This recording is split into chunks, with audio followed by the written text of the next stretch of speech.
Halo, kembali lagi dengan saya di channel saya. Seperti yang sudah saya sampaikan pada video-video saya sebelumnya, bahwasanya setiap minggunya nanti saya akan mencoba berbagi tips melalui video YouTube saya yang berkaitan dengan dunia ataupun zona skripsi. Jadi ini dikhususkan bagi mahasiswa-mahasiswa yang sedang lagi berjuang untuk menyelesaikan skripsinya. Nah, pada kesempatan kali ini saya akan mencoba berbagi tips ya untuk bagaimana kita menulis bab 1 yang baik dan mutakhir. Tapi sebelumnya kita saksikan dulu yang satu ini.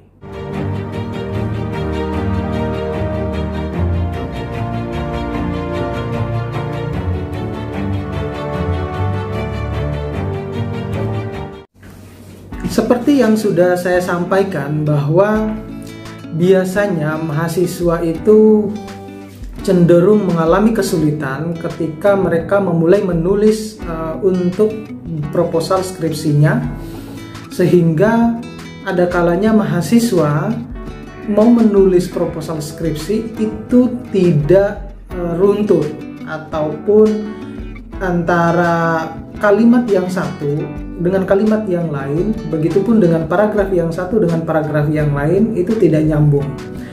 Oleh karena itu, di sini saya akan memberikan beberapa tips, mungkin 8 tips keterkaitan dengan bagaimana caranya kita menulis bab 1 dengan baik dan benar. Yang pertama, sampaikan dengan jelas topik penelitianmu. Jadi, pada paragraf-paragraf pertama, ketika saudara menulis paragraf pertama di proposal skripsinya, sebaiknya Anda menyampaikan dengan jelas topik penelitianmu. Ya, tentunya saudara harus menggunakan kalimat yang sederhana, lengkap, dan mudah untuk dimengerti. Nah, itu adalah pandangan pertama dulu yang harus saudara pahami, biar baik itu dosen pembimbing maupun dosen penguji itu tertarik untuk membaca proposal skripsimu, ataupun pembaca-pembaca yang lain itu menarik untuk membaca proposal penelitianmu. Jadi sampaikan dengan jelas topik penelitianmu. Kita tidak perlu harus menulis bertele-tele, panjang lebar. Hilangkan pemikiran bahwa bab 1 saya itu harus lebih banyak. Tidak. Jadi lebih bagus itu adalah to the point, tidak bertele-tele. Mungkin kalau Anda bisa menggambarkan secara keseluruhan penelitian saudara, hanya bisa ditulis dalam kurang lebih 3-5 paragraf. Itu yang seringkali menjadi penghambat mahasiswa ketika menulis proposal. Itu harus bab 1-nya itu harus lebih banyak. Tidak. Jadi yang harus disampaikan dulu adalah topik penelitian itu harus disampaikan dengan jelas. Ingat, perhatikan aturan tata tulisnya, terutama SPOK-nya. Ya, jadi kalimat itu dibuat sesederhana mungkin. Tips yang kedua, kaitkan dengan fenomena-fenomena yang ada. Nah, ini yang paling bagus kalau kita membuat bab 1 di proposal penelitian ataupun deskripsi, itu kita kaitkan dengan fenomena-fenomena yang ada. Contohnya misalnya, saat ini yang lagi booming itu adalah coronavirus. Nah, itu kaitkan dengan jurusan saudara, kira-kira yang berkaitan dengan topik penelitian saudara yang lagi booming itu apa tentang apa? Fenomena-fenomena yang terjadi saat ini. Nah, tentunya fenomena-fenomena yang Anda dapatkan itu selalu bersifat general dulu. Dan jadi saudara harus bisa menemukan fenomena-fenomena secara general dulu, baru dikaitkan lebih mengerucut. Jadi seperti kita mencari dulu fenomena secara umum, kemudian kita buat secara lebih mengerucut. Kemudian untuk tips yang ketiga, saudara harus lebih banyak mensitasi atau mencari bahan rujukan yang terpercaya tentunya. Nah, banyak sekali rujukan-rujukan yang bisa saudara ambil, baik itu melalui internet ataupun dengan membaca buku. Tentunya pada video-video saya yang sebelumnya sudah saya jelaskan juga bahwa rujukan yang terbaik itu adalah bersumber dari jurnal. Kenapa bersumber dari jurnal? Karena dari jurnal itu melalui tahapan yang cukup panjang. Si pemilik jurnal itu menulis karena berdasarkan dari penelitian yang dilakukan, kemudian direview oleh beberapa review sehingga terpercaya dan kemudian dipublikasikan. Alangkah lebih baiknya kalau saudara bisa menemukan sumber rujukan yang bersumber dari jurnal terpercaya, baik itu nasional maupun internasional. Tetapi di sini saya lebih menyarankan kalau saudara itu lebih memperbanyak rujukan dari sumber-sumber jurnal internasional.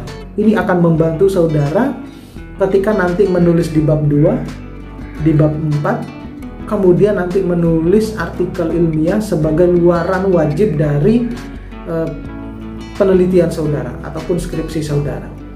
Nah, pastikan bahwa sitasi-sitasi yang Anda gunakan atau yang Anda cari itu adalah sitasi-sitasi yang terbaru. Jadi kaitkan dengan pokok permasalahan fenomena yang ada. Jadi ada beberapa universitas melalui buku panduan penulisan skripsinya itu sudah membatasi tahun berapa kita memulai atau yang bisa dipakai untuk rujukan. Ada kalanya beberapa buku panduan itu menganjurkan untuk katakanlah 5 tahun terakhir atau 10 tahun terakhir. Nah, itu sudah menandakan bahwa bahan rujukan yang kita sitasi itu adalah sudah up to date. Yang keempat, setelah kita melakukan atau mencari bahan rujukan, maka lakukan review dari literatur-literatur yang ada. Jangan Anda lakukan menulis skripsi ataupun proposal penelitian itu disesuaikan dengan bahasa yang ada pada rujukan-rujukan yang Anda dapatkan. Jadi harus direview menggunakan bahasa-bahasa sendiri. Ya, untuk tentunya ini adalah untuk menghindari terjadinya plagiarisme. Ya. Jadi salah satu cara untuk kita menghindari terjadinya plagiat itu adalah dengan menggunakan bahasa sendiri setelah kita mereview literasi-literasi yang ada. Ya, tentunya disesuaikan dengan topik penelitian dan juga penelitian-penelitian sebelumnya. Penting sekali kita mengkonekkan antara penelitian yang akan kita lakukan dengan penelitian-penelitian sebelumnya. Kemudian tips selanjutnya adalah tips yang kelima, temukan gap dari penelitian-penelitian sebelumnya. Kenapa kita harus mencari gap? Nah, ini mungkin salah satu kesulitan mahasiswa ketika mencari gap penelitian dari sebelumnya. Jadi Anda harus mengasah kemampuan saudara untuk menemukan gap dari penelitian sebelumnya. Kemudian kaitkan dengan penelitian Anda. Tujuan kita mencari gap penelitian sebelumnya itu adalah untuk mengetahui di mana sebenarnya letak dari penelitian atau pembeda dari penelitian yang akan kita lakukan dengan penelitian sebelumnya. Nah, itu penting. Jadi state of the art dari penelitian sebelumnya dan state of the art dari penelitian yang kita lakukan, maka akan mudah kita menemukan novelty atau tingkat kebaruan dari apa yang kita temukan nanti di dalam proposal penelitian. Nah, ini seringkali kebanyakan mahasiswa tidak memahami di mana gap dari penelitian-penelitian sebelumnya. Anda bisa membaca latar belakang dari penelitian sebelumnya, kemudian rumusan masalahnya seperti apa, tujuannya seperti apa. Di situ pasti akan ketemu gap. Oh, ternyata penelitian yang dilakukan oleh penelitian sebelumnya itu seperti ini dan saya harus melakukannya seperti ini, sehingga di situ akan muncul gap dari penelitian sebelumnya. Kemudian tips yang keenam adalah kita harus menulis tujuan dari penelitian kita. Nah, jadi penelitian saudara itu seperti apa, inginnya seperti apa. Nah, itu ditulis di dalam bab pendahuluan tersebut, sehingga nanti akan jelas bahwa di dalam penelitian saudara ini memiliki tujuan bla bla bla bla bla, seperti itu. Nah, seringkali mahasiswa itu selalu beranggapan bahwa terutama untuk yang S1 selalu beranggapan bahwa penelitiannya itu adalah harus berhasil. Tidak. Nah, yang perlu saudara ketahui, untuk skala S1 penelitian itu tidak harus berhasil. Jadi cukup saudara mengetahui fenomena yang ada, kita tidak memandangnya berhasil atau tidak. Nah, kalau penelitian itu berhasil, berarti nanti berikutnya tidak ada lagi yang akan melakukan penelitian yang sejenis. Kemudian tips yang ketujuh, kita harus menemukan atau menuliskan hasil dari penelitian kita. Nah, hasil dari penelitian kita ini sudah kita prediksi sebelumnya tatkala kita menulis bab 1 pendahuluan. Nah, dari mana?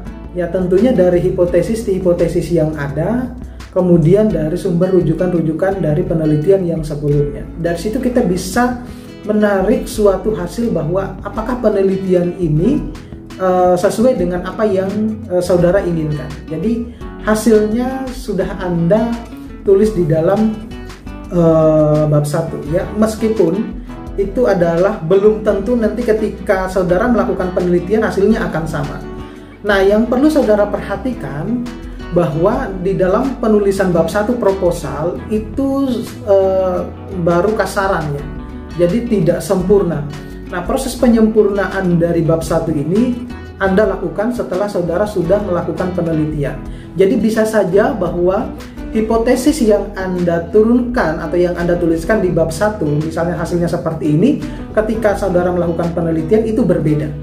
Nah, seperti itu. Jadi proses penyempurnaan bab 1 itu dilakukan setelah saudara sudah melakukan penelitian. Nah, kemudian yang terakhir ini yang ke-8, tips yang ke-8 ini seringkali ketinggalan mahasiswa menulis ini. Nah, di dalam tips yang ke-8 ini sebaiknya Anda menulis closing ya. Tuliskan sistematika di dalam penulisan bab 1. Misalnya pada bagian akhir dari penulisan bab 1 itu Anda menulis closingnya, misalnya bab 1 tentang pendahuluan, bab 2 tentang tinjauan pustaka, bab 3 tentang metodologi penelitian, bab 4 hasil dan pembahasan. Itu yang secara umum. Bab 5 kesimpulan. Nah, mungkin di beberapa jurusan yang lain ada keseluruhan dari skripsinya itu tidak hanya terletak dari bab 1 sampai bab 5 saja, tetapi mungkin lebih dari bab 5. Jadi ada bab 6. Nah, itu tentunya disesuaikan dengan buku panduan dari masing-masing jurusan atau masing-masing universitas. Karena buku panduan penulisan skripsi masing-masing universitas itu berbeda satu yang dengan yang lain. Nah, ini yang seringkali ketinggalan mahasiswa untuk closing menuliskan closing ya di dalam penulisan bab 1-nya. Itu bagus itu kalau kita menuliskan closing.